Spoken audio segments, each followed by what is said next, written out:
Enough is enough. Those are the voices of the young people on the ground calling for the immediate end of gender-based violence in the country. Now, on the 21st of March 2020, the life of Uliyabona Mabish, who was just 17 years old, was brutally ended when she was stabbed 17 times when she was coming back from a party with a friend. Nobody knows why this happened. Today we are in the neighborhood in Enkanini, in Khayelitsha, to find out from her friends and family as to how this incident has affected them.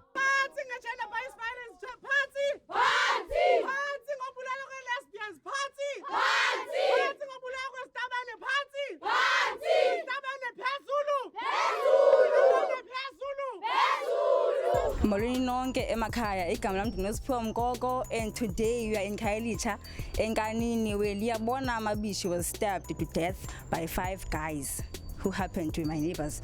We are black, we are poor, we are women, some of us are lesbian. So siyareyithwa asiwoywa because kudaluli eswelekile ne. So ku ithini sibane sisiya i-postponed izawuxoxwa ngenye imini into uswelekile uliye engenzanga nto. Oyinene ureyithiwe wabulawa only last year, but khange ithathe even 3 months because oyinene ngumamntana ke utatakhe urelated to ANC and utatakhe une-businesses. So if wena uphuwa icases zakho asizikwenzeka. Uyinene ngokune-organization yakhe of which unfair because Uliyabona uswelekile ne as umuntu ebengumuntu ongusifazane but khange kuthithele ingqalelo ngaloo nto leyo. Uliyabona ubulewe ngabantu abakwi-community, abantu abambona on the daily basis, abantu they know that Uliyabona uhlala nabo, abantu thina sicimba fama bagabona abantu befana babasupporte Uliyabona okanye bamprotectile. Kwenzakalani ngomngane wakho? Sadibana nobhuti ababili. Ndiyazi ke ngoba bafuna urobha Uliya. Sasihamba siba yi-3 bona bayi-2. So ke ngoyinto eyenzekayo ndambona Uliya seshekelwe. Xa ndajika ke ngokuba sendibona xa ndisiya kwabe kuvulwa imesi. Ndabe nami ke ndiphethe yamisi bavula. Sabe sibaleka. Ndahlatywa ke ngoku eshekela Uliya yena sibaleqa siba yi-2. Yahlatywa.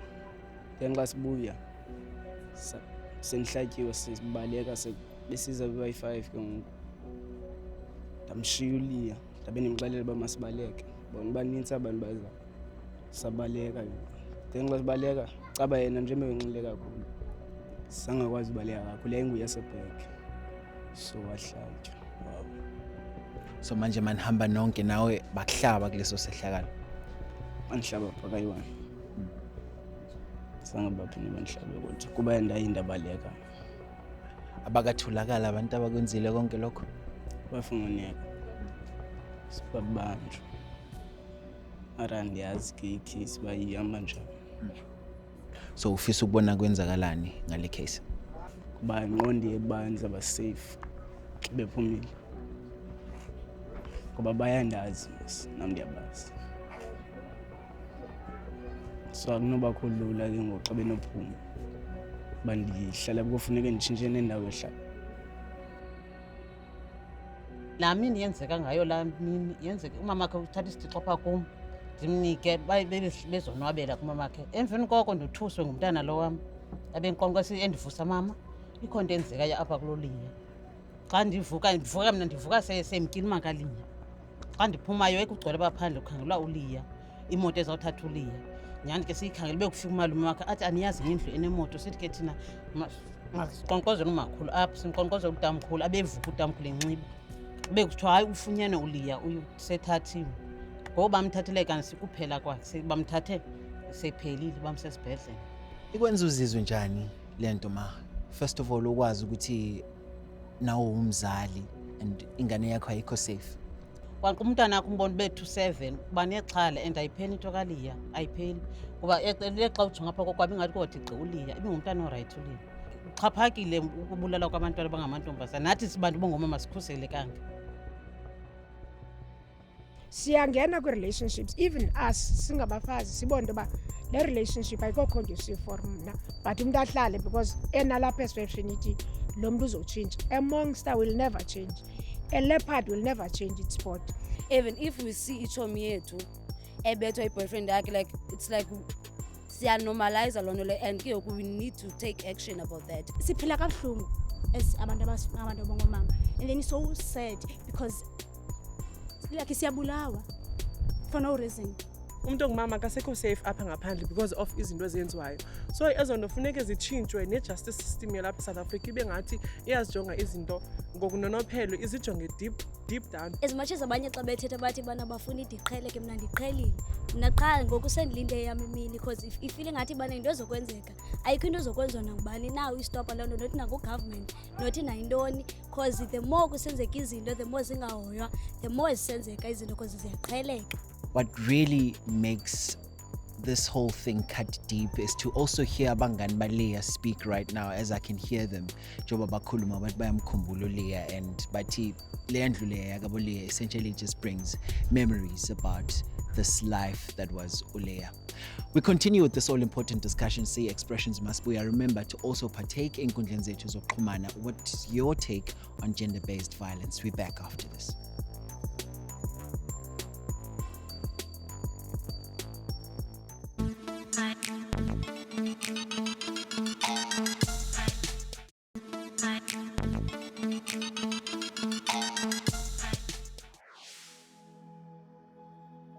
So, See Expressions, your #1 youth current affairs show. We continue to tiptoe across the country to find answers about gender-based violence. Sise Philippi, SA Nyanzela, in the Western Cape, where we catch up with Umamaga Amahle. Now, Amahle was found strangled and naked a few days after the community took on a search to go and look for her. Now, today we're catching up with her mother.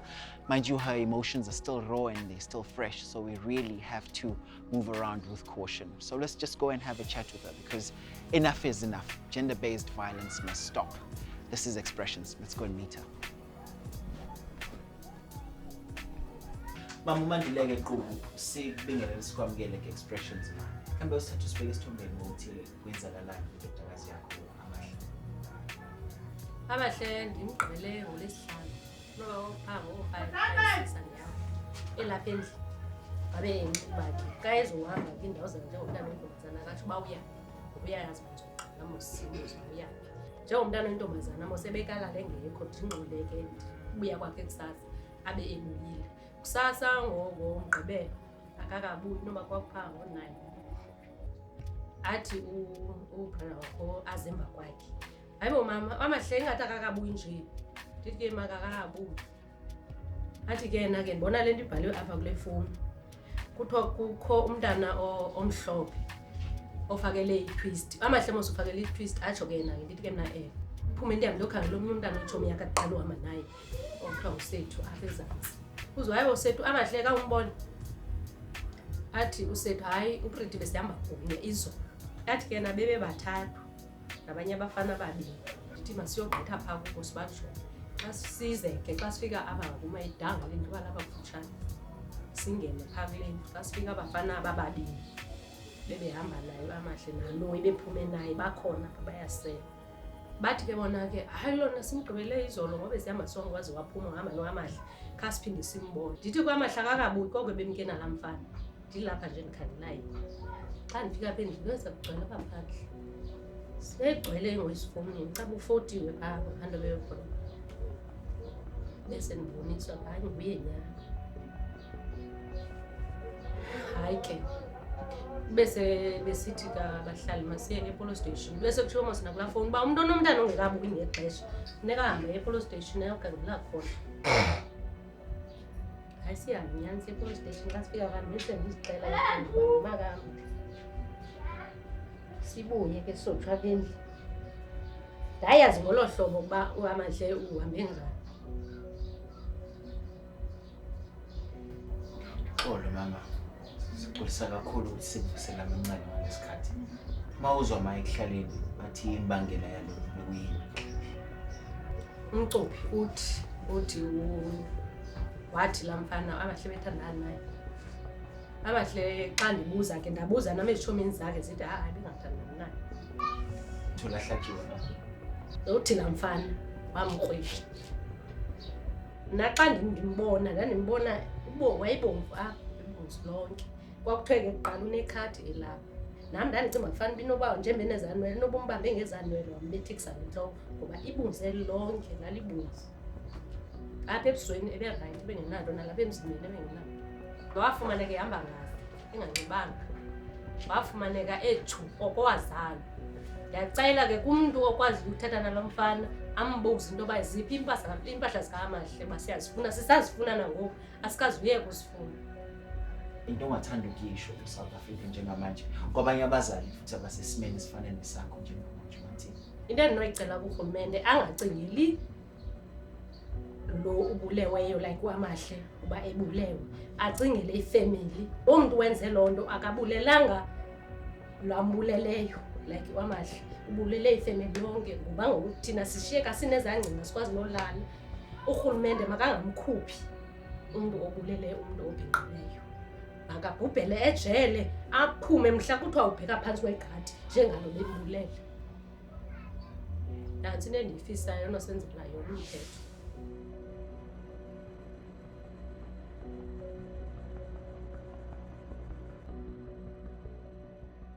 So not too far off from where we are, sisekhona la ePhilippi, uNomvuzo kaToli, who was just 22 years old, was also found brutally killed and thrown into a rubbish bin. Sikhulumisana noMamzandile umama kaNomvuzo. Masikubingela sikwamukele ku-Expressions. Mama ungasethe sibeke isithombeni mhlambe ngento eyavelela uNomvuzo. Into eyenzekayo uNomvuzo uphumile apha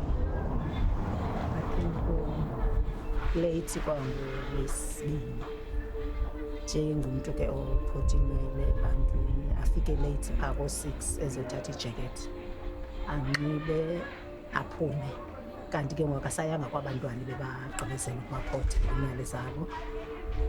Sizokothuka thina ekuseni xa sivuswa sikhwazwa umuntu ongumama ehamba nabantwana bangamantombazana esithi masikhawuleze sifike uNomvuzo elimele.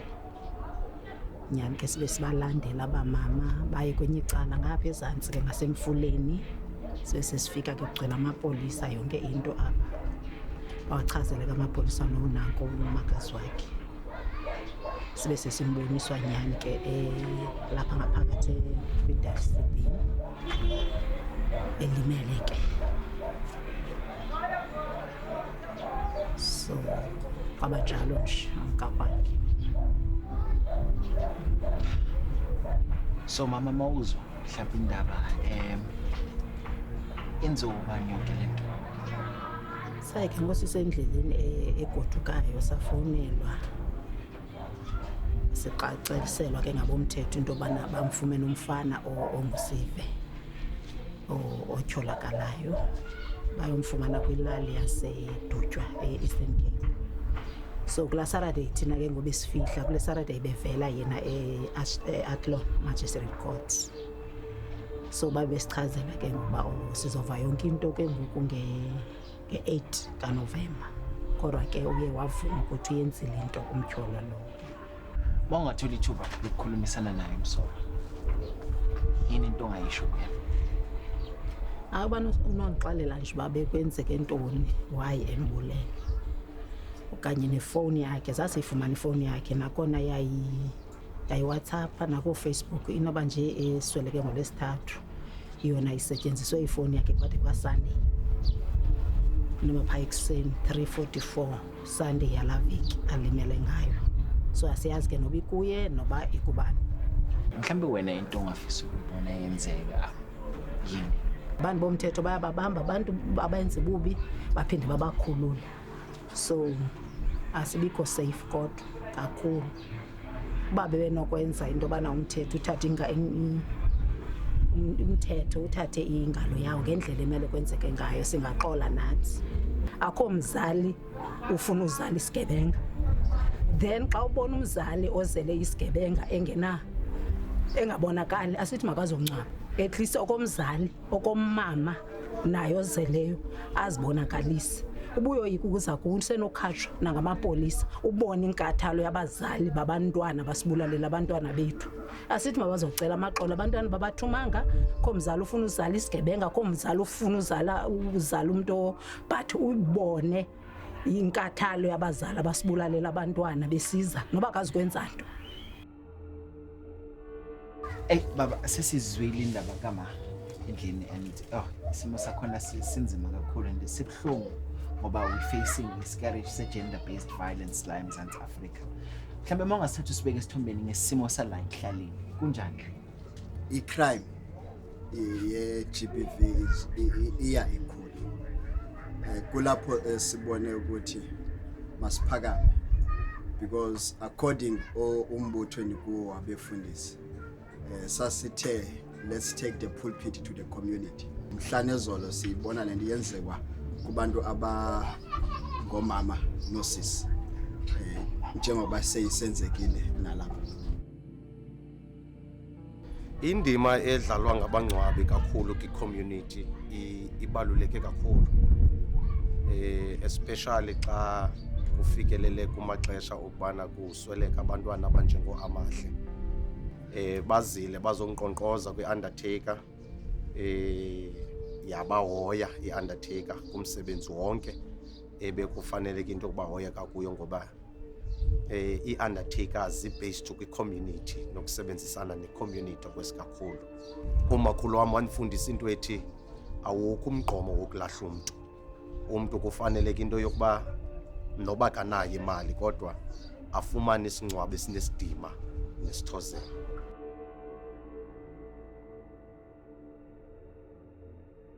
Okay, busisi ngicela ukubuza nifeel safe la emphakathini wenu ePhilip?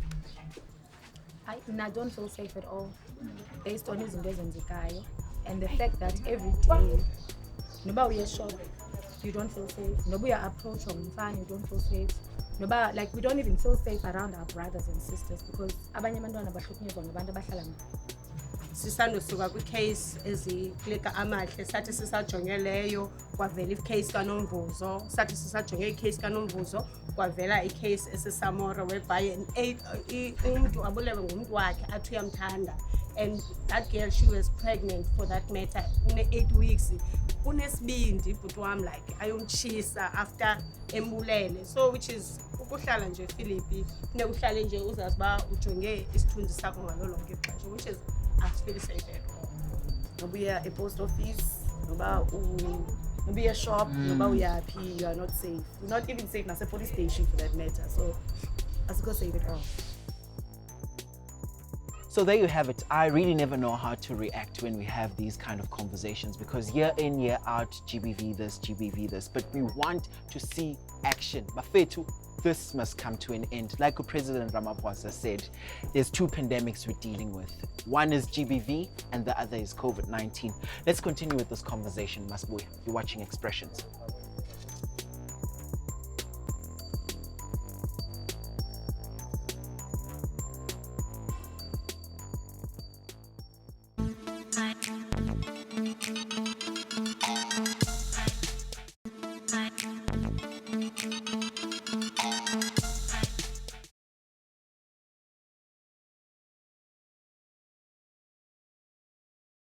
Kaloku xa uthetha ngabantu abafe abangcwatywa uyandothusa mna because every day kukho abantu ababhaqwayo befile abangabafazi.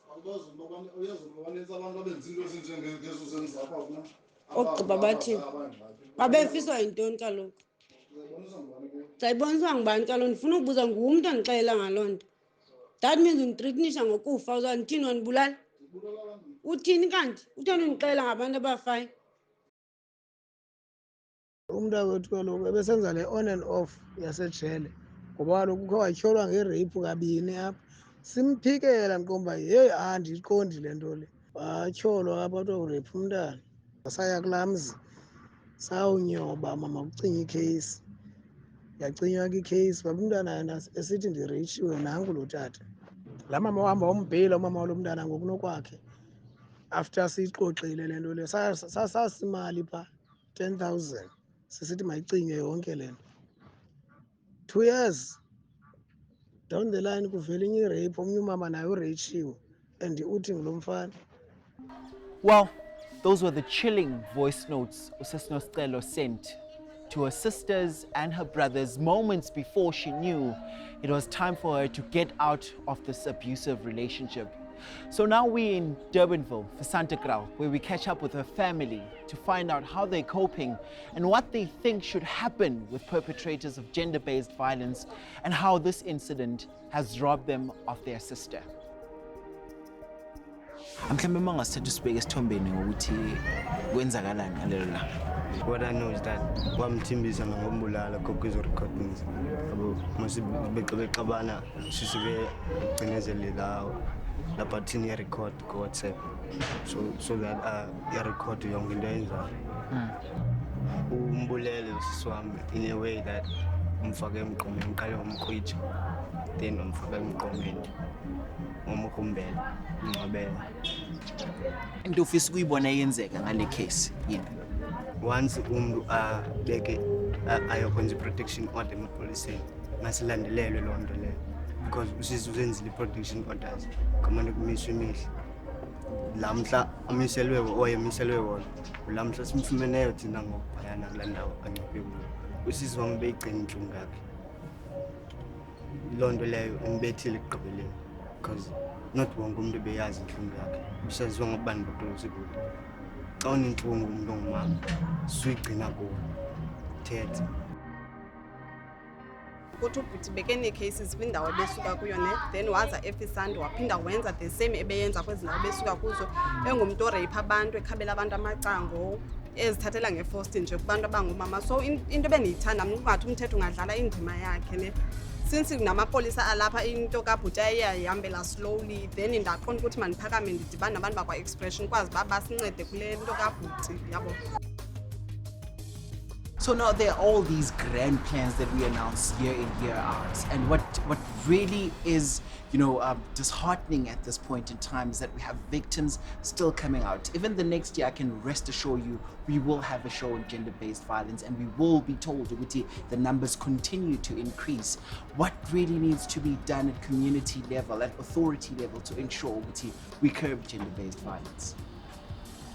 When the 30 hotspots of gender-based violence, were announced, the Western Cape has 8 of those 30. And that list, I believe, it's not exhaustive. There are more because crime changes patterns. You pick up that Philippi this year happens to be a hotspot. The following year, it's another area. What we would say is members of the public need to be in touch with organizations within their environments that deal with GBV because we are in contact on a partnership level with NGOs, we are in partnership with NPOs, we are in partnership with community leaders. We call out meetings where we discuss and we do awareness campaigns in relation to gender-based violence. It is gruesome, so we need each other in an effort to curb gender-based violence.